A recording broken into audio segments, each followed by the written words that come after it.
Hey, welcome to EPN. My name is Victor Lucas, and we bring you the latest in everything cool every single day. Yesterday, we had an incredible episode of EP Live that was so much fun. Derek Gerard came and joined us on stage. We also had Chris come up on stage and play some War Groove with us. That was all right here on our new EP Live set at the VFS Cafe at 390 West Hastings in Vancouver, where you can actually come down and join us when we shoot EP Live. Our next episode is tomorrow, and our guest is Rod Ferguson from the Coalition talking about Gears 5. But right now, we've got to get started with our rundown.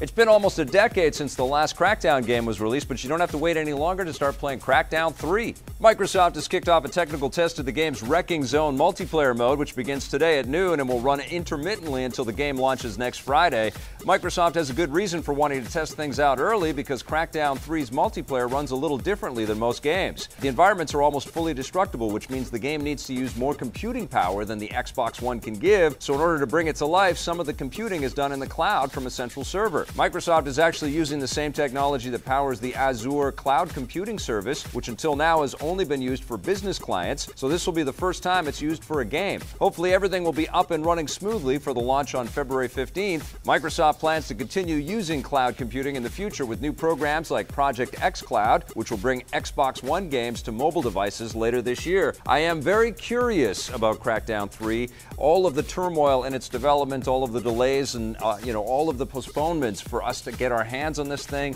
makes me a little skeptical that it's going to turn out great. This hasn't been really a game that's been lavished by one central developer and they've put everything they can into it and they kept going back to Microsoft and saying we need more money. No, it's been a little bit more bumpy than that, and the hands-on time that I've had with this game at varying E3s over the years hasn't really blown me away. I hope it's great. The first Crackdown's incredible. The second game maybe hasn't stood the test of time quite so well, but it was still fun. It's a great franchise, and I love that Terry Crews is in it. I'm a big fan of his, but my fingers are really just crossed for Crackdown 3. I hope it's a lot of fun, but this whole new technology of using the cloud to empower the game, I think that's pretty rad. Incoming!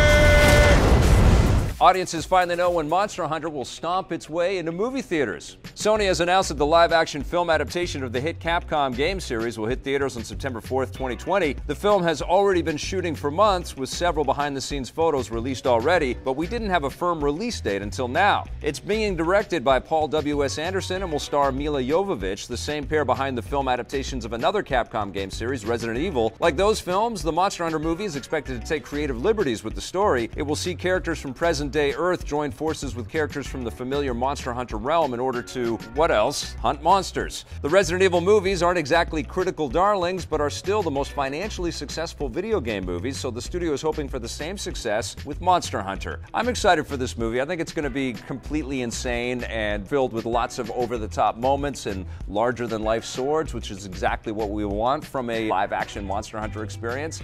I think Paul W.S. Anderson, he's not making Oscar-worthy films, but he makes fun movies, and I think he's built a great partnership with Capcom over the years, and they've given him a lot of creative freedom, and, he's brought back revenue and brought an audience to a lot of his work with Resident Evil, and I think they're making a Netflix series based on that movie universe of Resident Evil to show you just how much longevity they've pumped into that thing. I think Monster Hunter just had its best year ever with Monster Hunter World, and I think there's tons of new people that are excited to see where else this franchise can go. It's so crazy and insane the way they mix and match all kinds of different eras and armor types and weapon types that a guy like Paul W.S. Anderson, who thinks outside of the box with his visuals, probably the right fit for this. I am excited for it. It looks like famed director David Fincher might not be taking on a zombie apocalypse after all. The long-in-development sequel to the zombie movie World War Z has suffered a major setback. The film was in pre-production with David Fincher set to direct and Brad Pitt back in the lead role, with shooting slated to begin this summer, but now it's been put on hold. Variety reports that pre-production has been shut down following budget disputes, with Paramount Pictures apparently concerned over how much the film was going to cost. It's unclear when or if the project might get back up and running, but if it does, it wouldn't be the first time a World War Z movie has risen from the dead. The original film had major production problems of its own and was delayed several times, but still managed to become a hit at the box office. Yeah, I don't know about this one anymore. I thought the first movie was okay. Maybe the zombies looked a little bit too CG animation for my liking, but Brad Pitt was good in the movie. There was a great element of tension all the way through it. They nailed all of that. I think there's something here to build for sure,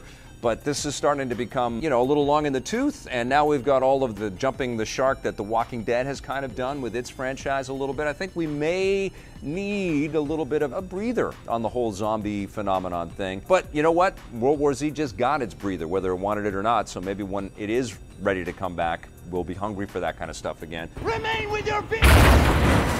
And in other horror news, the next Halloween movie might be changing things up a bit. The follow-up to last year's reboot of the iconic slasher franchise is moving forward with a new writer. Collider reports that screenwriter Scott Teems, who worked on the latest season of the Netflix series Narcos, has been brought on to pen the sequel, working from a pitch that he made to the film's producing team. This might come as a bit of a surprise. The last film's director and co-writer David Gordon Green had previously stated that he already had his own plans for a sequel, so it's unclear how similar the story will be now that a new writer has been brought on board. It's also unclear if Green will be back to direct, but we'll let you know what happens. Either way, it's a safe bet that star Jamie Lee Curtis will be back in the lead role, and it's easy to see why the studio wants a sequel. The last film earned just over $250 million worldwide, making it one of the highest grossing horror movies in history. I love that last Halloween movie. I thought it was awesome. It was definitely true to the 70s original and the roots, and I thought David Gordon Green did an amazing job on the thing, and Jamie Lee Curtis was fantastic, so I definitely want to see what the sequel's going to be, but I hope that the mix-up behind the scenes doesn't shake up the formula too much and doesn't change the whole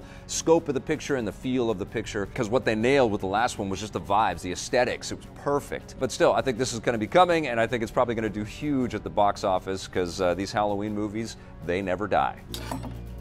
Game preservationists take note. A handful of classic RPGs are coming to consoles for the first time. 6 classic games from the late 90s and early 2000s are slated to be released on modern consoles later this year. They are Baldur's Gate 1 and 2, as well as their expansion Siege of Dragonspear, the original Neverwinter Nights, Icewind Dale, and finally Planescape Torment. All 6 games are being re-released by Canadian developer Beamdog, the same company behind the recent enhanced editions of Baldur's Gate and Neverwinter Nights on the PC, although it's unclear what changes are being made to the new console versions. They also haven't said exactly which platforms they're coming to, although the PlayStation 4, Xbox One, and Switch seem like good bets. They're definitely cool games, and I think what's happening right now is there's been this recent resurgence in overhead role-playing experiences like these titles from lots of different publishers like Obsidian out there, and I think that the marketplace is ripe for these to come back because nobody knew, like none of the new publishers, apart from Obsidian and a couple of others, have really been focusing on this part of the genre. So these games could have some pretty big success, and if you are a fan of these things, I'm super excited for you because you're going to get a lot of classics back in your life. All right, that's going to do it for our rundown today. Thank you so much for watching. I'm super excited about our EP Live tomorrow. It's going to happen at 3 p.m. Pacific, 6 p.m. Eastern Time. And if you are in the Vancouver area, please come on down to our space at the VFS Cafe at 390 West Hastings in Vancouver. Rod Ferguson from the Coalition is going to be our guest, and he's going to talk to us about the company and about Gears as a franchise. I'm so excited for that. Thanks for watching, everybody. We'll see you tomorrow, and until then, play forever.